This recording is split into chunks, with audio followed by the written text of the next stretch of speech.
తర్వాత చేస్తాము, తప్పనిసరిగా మా దగ్గర ఉన్నాయి, మేము సరైన సమయంలో ప్రకటిస్తామని మళ్ళీ కోసమే.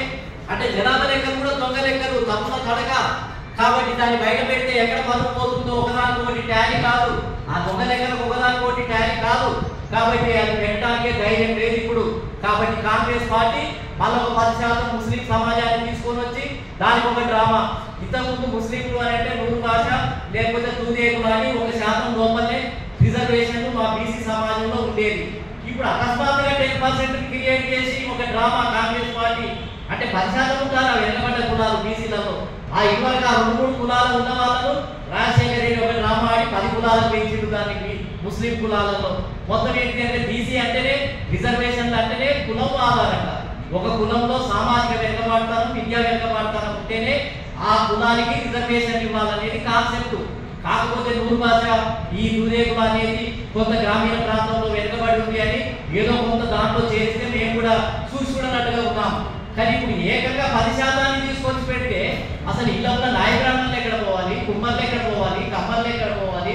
కాబట్టి ఈ రకంగా అడుగడుగున మోసం చేసి మొత్తం ఏంటి అంటే దాన్ని విధ్వంసం చేసి చివరికి ఏంటి అని అంటే చివరికి ఆ వాదోపవాదాలలో చాలా విషయాలు నిన్న మొన్న జరిగితే మేము అనుకున్నాం ఎంతో కొంత హైకోర్టు ధర్మాసనం కొంత కన్సిడరేషన్ చేసే అవకాశం ఉంది.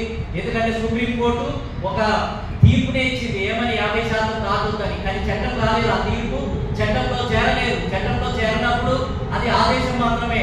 ఇది సంఘి కూడా ఏంటి అంటే దాన్ని తెలియజేయడం జరిగింది.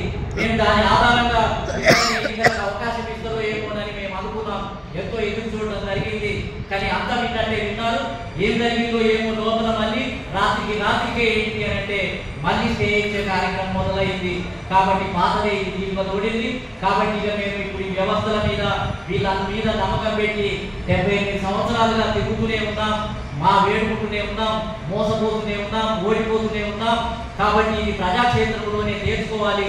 ఇప్పుడు ఇంకా భక్తులు ఇవి అవి అనేది కాకుండా గ్రామంలోకి ఉన్నటువంటి బీసీ సంఘాలు, నాయకులు బీసీలను ఒక జాతీయోద్యమంగా, బీసీలకు ఏంటి అంటే ఒక స్వాతంత్ర పోరాటంగా, ఇది బానిసత్వంలో ఉన్నటువంటి సమాజం, దీన్ని విముక్తి చేయడానికి గ్రామీణ ప్రాంతంలోకి వెళ్ళి మొత్తం గ్రామాలని విముక్తి చేయడానికి, చైతన్యం చేయడానికి ఒక జేఏసీ రూపంలో మరి యువకులు ఇప్పుడు రాజారాం యాదవ్ లాంటి వాళ్ళు యువకులు ఉన్నారు. వాళ్ళని ముందు పెట్టి వెనకాల మేమందరం కూడా ఆర్కృష్ణ లాంటి వాళ్ళు మేమందరం కూడా ఉండి ఈ రాష్ట్రంలో ఖచ్చితంగా తాళ పేరు తేల్చుకుంటాం, ఎన్నికల ద్వారానే తేల్చుకుంటాం, ఓటు విప్లవం ద్వారానే తేల్చుకుంటాం. కొన్ని దేశాలలో అయితే అసలు నేపాల్ లాంటి రాష్ట్రంలో పగలబెడుతున్నారు, రాజేస్తున్నారు, ఎమ్మడి కొడుతున్నారు. కానీ మేమేంటి అని అంటే బాబాసాహెబ్ అంబేద్కర్ వారసులం కాబట్టి ఓటు ద్వారా వీళ్ళని ఏంటి అని అంటే వీళ్ళని ఓడించాలి, వీళ్ళకి తగిన బుద్ధి చెప్పాలనే సిద్ధాంతంతో ఇప్పుడు గ్రామాలలో పోవటమే ఒకటే మార్గం, ప్రజలకు వెళ్ళటమే ఒకటే మార్గం. కాబట్టి ఈ 2-3 రోజులలో మిగతా సంఘాలతో కూడా మాట్లాడి, ఆర్కెస్ట్రాలతో కూడా మాట్లాడి, మిగతా 30-40 సంఘాలు ఉన్నా బేసిసాల పోకుండా సమన్వయంతో, సోదర భావంతో మన లక్ష్యం బీసీ సమాజాన్ని దృష్టిలో పెట్టుకుని మనం దీన్ని సాధించడం కోసమే ముందుకు పోవాలని చెప్పి అనుకుంటున్నాం. ఖచ్చితంగా అది సాధిస్తాము అని చెప్పి సందర్భంగా తెలియజేస్తున్నాం.